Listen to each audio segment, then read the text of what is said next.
Project Site Survey, performing a passive site survey. By the time you're done here, you will be able to perform a passive wireless site survey. So your first question probably is, what is a passive site survey? Well, I want you to focus on the word passive. When you think of that, you probably think of something that's quiet or disengaged or just doesn't interact with things. And that's exactly what this is. It literally, practically speaking, is you walking into a premises where you want to measure the wireless signal strength, or maybe you're looking for interference, and you'll have a device like this, or maybe it's attached to a laptop, and you'll roam around that facility gathering all the information of what's going on without actually joining the wireless network. You're just listening. You're listening to the signal strength. You're listening to the noise levels going on through the air with your wireless antennas. And I'm looking at this thing. I literally found that picture right before I am talking to you right now. I'm like, ooh, what's that? You know, it's only $3,000. It's stuff like this. It's going to completely prevent my kids from going to college. I can already picture the conversation. Honey, I could either balance the laptop on my, that's dangerous. It's dangerous. I could drop the laptop, or I could invest, invest in a device such as this, which literally gathers all the RF spectrum as you walk around, records it to a memory stick, and then exports it to a laptop. That's so awesome. So when you think of passive site survey, comparatively, I want you to understand the difference between a passive and an active site survey.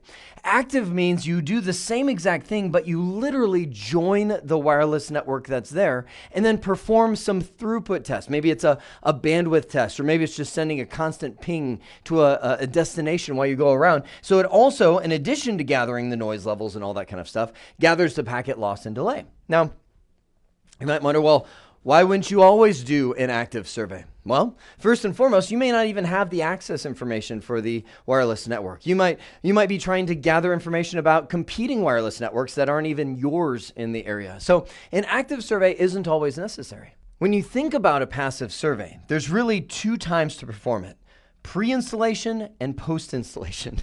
Actually, I should clarify that. It's not just two times. It's like, well, duh, obviously before and after you install. What I mean by that is it's more of a mindset that you're gathering. Pre-installation, the mindset that you're after is, let me show you weaknesses in your existing network, or let me show you areas of the network where we need to supplement it with additional wireless access point. Post-installation is after you've done your deployment. Did this work like I thought it would?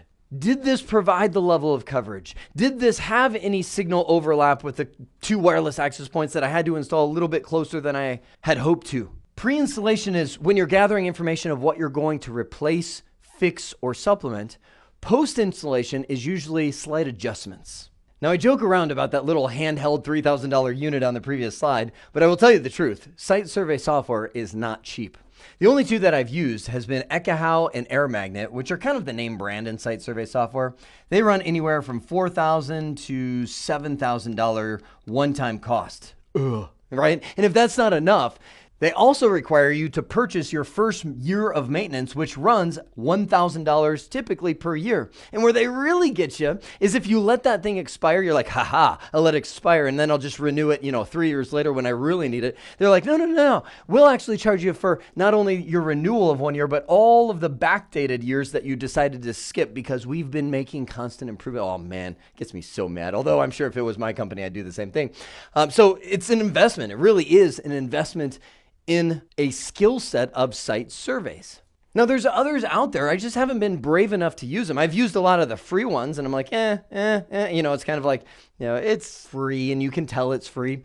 The only one that I'm like, this one has hope is this program called Tamograph. It runs $1,000, which is still a lot, but comparatively way less. And the only reason I mention it is because when I looked at it, it includes a lot of the same hardware as Ekahau. It actually even has the Ekahau Spectrum Analyzer module included into it. So I'm not recommending it. I'm just saying that there may be something out there that I haven't tried yet. This guy right here is using the Ekahau Sidekick, which is a cool little box that I really want. I don't have one of those. That actually includes many different network cards integrated inside of that and a spectrum analyzer that you can just kind of clip on your waist. And that little box is kind of a fashion statement. It's kind of like wearing a gold chain in a nerd world. All right, we're back at the church to do a passive site survey, and that's going to be where we gather the wireless information of what's here right now. Now, in reality, it's not very necessary to do that at this location because we're really doing a rip and replace of everything that's here and putting a brand new system in. I'm really doing this for two reasons. One, it's good practice, and two, it's good to see what was here before so that when you come back after you've put your new system in place, you can say, this is what your coverage looked like before we got here. Now this is going to be what it looks like after we're here. Now what I've done here is carefully balanced all of my Ekahau equipment. This actually isn't the laptop that I usually use for site surveys. You can see I have this Velcro strip put on here. I usually have a accompanying Velcro strip on the side so I can stick this on the side and not quite have to balance it so much. But nonetheless, I've been dealt this hand. I'm going to work with it. So I'm going to start from the entrance of this church, which actually stands right over here, and I'm going to click right at the top. Notice I've clicked on this survey tab. I'm going to click on the continuous survey. The stop and go survey is where you can actually say, okay, I'm going to stop right here, measure, move to another location, stop right here and measure. The continuous survey is actually going to be as you're walking. It's a little more accurate and it's a lot more fun in my opinion. So we are actually standing right here at the door right now. I'm going to click on the floor plan as this is going to be where I start my walking. And then I'm going to walk. It's actually taking measurements all along. I just walked by this. I'll click a point right here. And you can see what it's doing is it's actually measuring the Wi-Fi signal of where I'm at. So I'm standing right in front of these doors of the sanctuary right now. I'll click a button which says take a measurement right there. Hang a left. Just click as I pass these doors. Moving along down this hallway. Click a button as I'm going. And you can see I'm actually going through and traversing the hallway of this location, walking at a pretty even speed the whole way through. Now I'm actually going to stop right there and measure right now because what I'm able to see is where the wireless coverage is.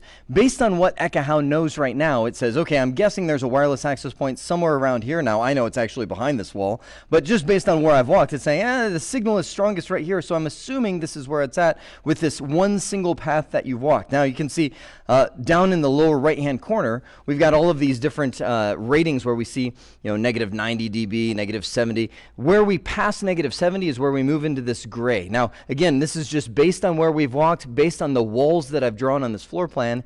This is more of an estimate of where that signal is. The true way to get this survey is to walk the entire thing, which I'm going to do right now, but I'm going to do it off camera because it's much more difficult to move the camera around with me. And we'll come back and see what the coverage looks like for this building when it's said and done.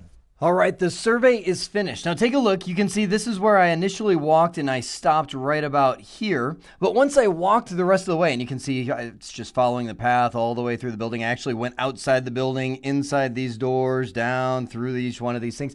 As I walked this, it actually realized, wait a sec, the wireless access point is more this direction than it was standing in the actual hallway. It's just when I hadn't walked the whole thing, that's what it said. But look at what we have at this facility as an initial starting point. This tells me they've got one wireless access point that powers this entire site. Look at the scale down here. Essentially, once we pass that negative 80, which is right about this border right there, we've got nothing. So even though I was walking in all this area, it's just saying, hey, nobody's home here. There is no wireless signal. What a great survey that I'm going to be able to put in front of the administration and say, hey guys, we can make this so much better. Now you may look at this and get the impression like, wow, well, all we got to do is add another wireless access point right there and bam, we've got the whole thing covered. Well, sure, if you just want it to look green on a map. Here's the problem. If you've got somebody connecting in this area of the building to this WAP, or I would say even worse yet, over in this area of the building where they're just barely getting a signal, they're going to get a speed of 1 megabit per second or so. Now the challenge with that is that wireless access point is going to negotiate a time slot that allows that 1 megabit per second to work. And if that laptop or whatever device is out there connecting to it actually begins using the internet at that rate, it will eat up the entire RF spectrum. Because negotiating that rate that low means you're giving a lot more time for that device to communicate. So we're not just going to make everything green. We're going to make sure that we can negotiate at the higher data transfer rates for all the devices that connect. That's why when we did our predictive survey, we ended up with 5 wireless access points being placed on the map. What we're saying is not just that we want coverage, it's that we want the capacity to be able to handle real-time communications and applications that can consume a significant amount of bandwidth on a regular basis over Wi-Fi. The only other thing worth mentioning is that any site survey software worth its weight in salt will generate an automated report on its findings. This is what Ekahau generated in Microsoft Word format. Now, it's going to look pathetic, and that's just because there was only one wireless access point at the customer site, and it found it saying, hey, here's the path that we walked, and you fail. It's like, hey, you're pretty much failing the entire survey. And the reason why is because the criteria it has is it's saying, hey, I need to have at least 2 wireless access points that have some signal overlap. I'm not seeing that everywhere, so pretty much everything fails by the time it's said and done. So if we really wanted to do a survey around one wireless access point, we can tune the survey to report based on that. But in this case, this report is pretty much saying you're in a dismal state. And that's what we're going to fix in the upcoming Nuggets. I hope this has been informative for you, and I'd like to thank you for viewing.